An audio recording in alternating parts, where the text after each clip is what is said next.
There was some speculation of where you would land this week on which card. Did you always know and you just speculation from afar, or did you come up to the last minute like us? Did you know where you would land? No, I didn't know I'd land at all time because it was speculation about the Triple G fight. I was very excited about that fight.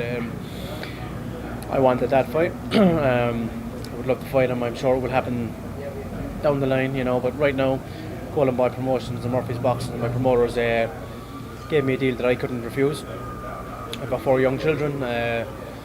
My priority is to, provide for them a good life, and Golden Boy Promotions and Murphy's Boxing gave me an amazing offer, and it was one I had to take. And I never had officially the offer in writing at that point anyway. They gave me that offer prior to that Golovkin fight, before the contract was in front of me, and I wasn't sure whether that was going to happen or not anyway. So I went with that, and I look to fight Golovkin in the future, and I believe I'll beat Golovkin when the time is right, and I'm going to fulfill my destiny and become world champion.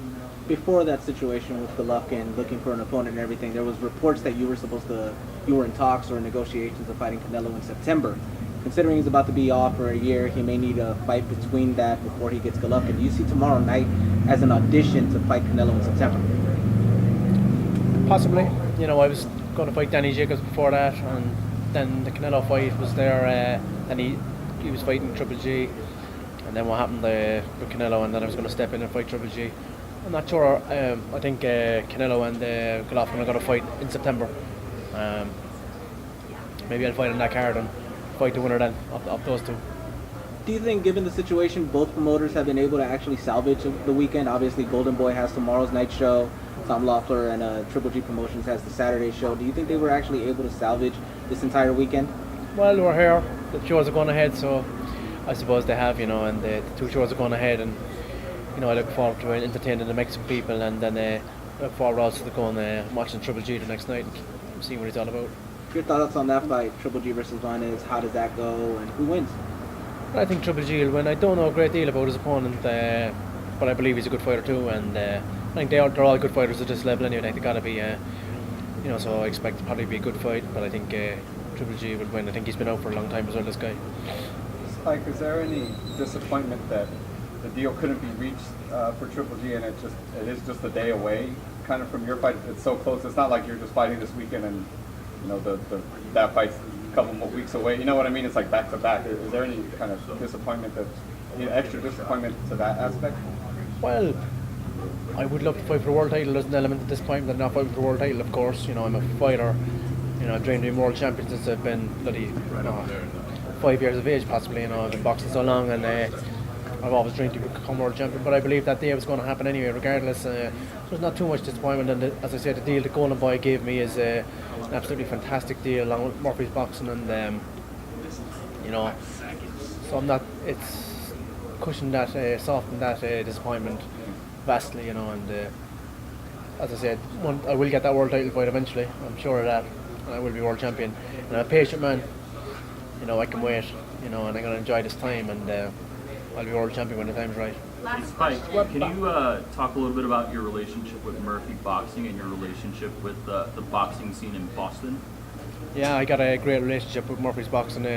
Ken Casey and all the team at Murphy's Boxing, they gave me the opportunity here in America. I'm very grateful to them. They're very good people, and they promoted me in Boston, the East Coast as well. In New York, got to fight down Madison Square Garden, and I'm very thankful for them. And I'm still co-promoted by them, and they're great people to be with. They're more than promoters, they're friends.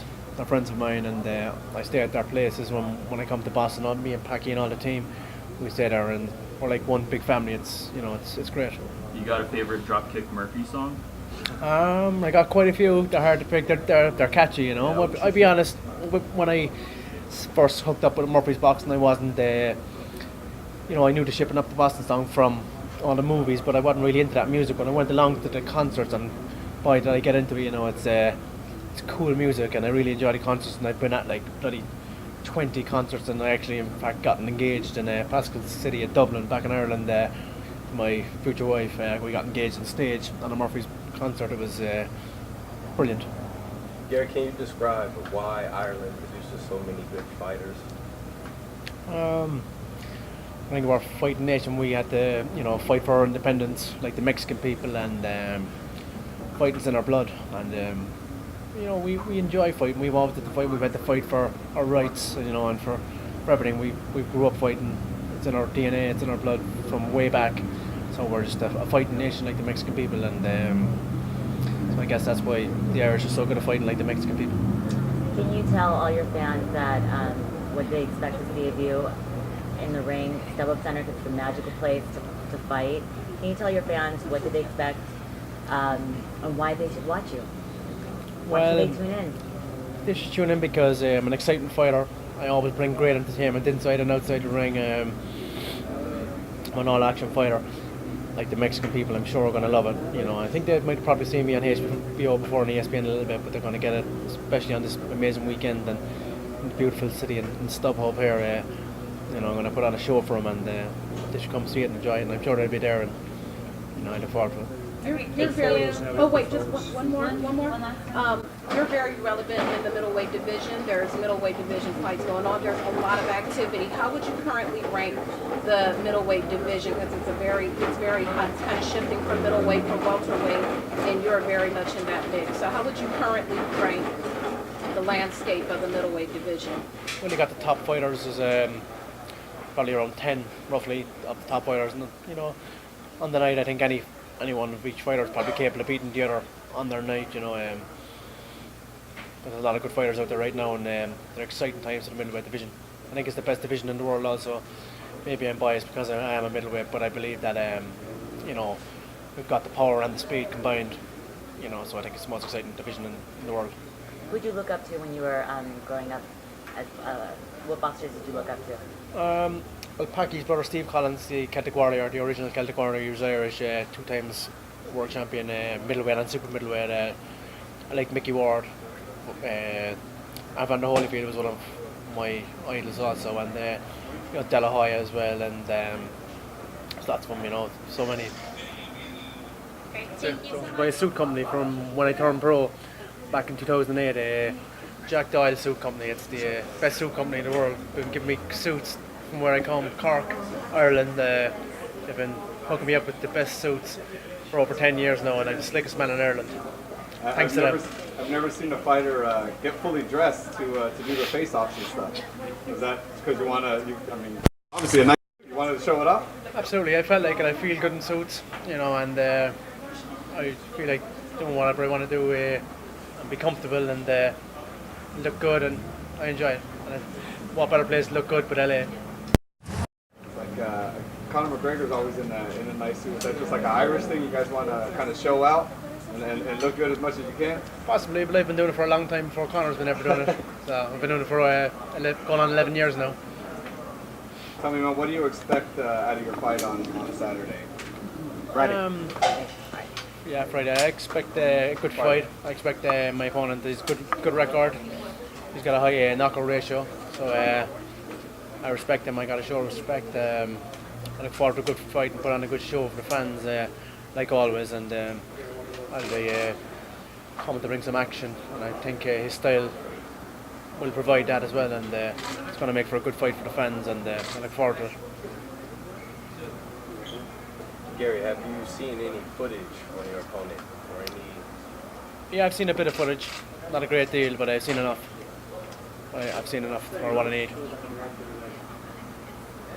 You expect a KO on a Friday? I always expect a KO. Every fight. Going for a KO? I mean, I know a lot of fighters say they don't go for it. They see if it happens. I always do. I always go for the KO every time without fail.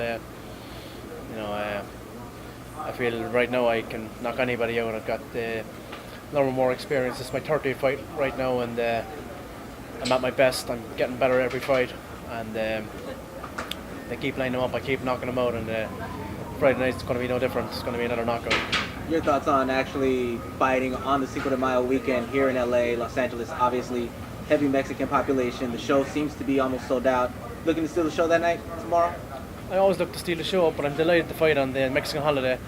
I've always been a fan of Mexican boxing and the Mexican people, the warrior people like the Irish people, and you know, I'm honoured to fight on the Mexican weekend. It's a true honour, and you know, I've got a surprise in store for the Mexican people too. And you know, I fight like a Mexican style fighter, so I think they're gonna like me, and I like them anyway. For the people who don't know much about you, what could you tell them about your style? Obviously, you just said you like fighting like a Mexican, you like the Mexican style itself, and just what should people expect from you?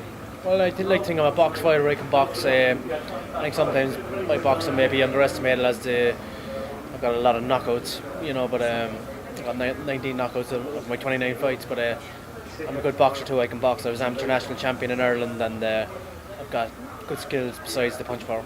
So, you know, but I'm Still growing into the middleweight division. Obviously, you weighed in today at only 158. You didn't weigh in close to 160, as most middleweights do, or is that just part of the plan? Well, you know what, I went up and had a hot bath just before the weigh-in, and I was hydrated and a few pounds came off. You know, I checked my weight this morning. I was 161.2, I think it was, and you know, so I just came in a little bit late. It's warm here, and the bath was hot, and I feel good at 160. Gary, is there anything different in your preparation, being that you face guys like Billy Joe Saunders, you face Chris Eubank Jr., and now you're facing him Ray Friday? No, I've always prepared to the best of my ability, but I believe you can't put an old head on young shoulders. And when I was younger, maybe I wasn't as dedicated as I am right now. This past, you know, 18 months, roughly, give or take, I'm being completely committed to boxing. I'm more, you know, consistent in my training and my diet and everything. Everything's been about boxing. There's been less distractions. Things are more smooth in my life right now, and I'm giving it my all to boxing, and I think I continue to get better in every fight. I'm getting in better shape, and my performances are getting better, and I think it'll be the same on Friday night. What was that defining moment for you that made you flip the switch and take boxing more seriously? You're really more serious now. Was there a moment that sparked that in you to turn it up a notch? Well, my coach, Pascal Collins, you know, he always told me I had the ability to do it, and that I never gave it 100%, and that I would regret it one day when I retire if I didn't give it 100%. And he was right, you know, and I know that, you know, and it hit home with me. And so, you know, I'm 33 now, so, you know, it's time to get serious, you know, and I have been getting serious for 18 months maybe plus, and the results are showing, and you know, I think things are on the up, and we'll continue to go in the upward motion.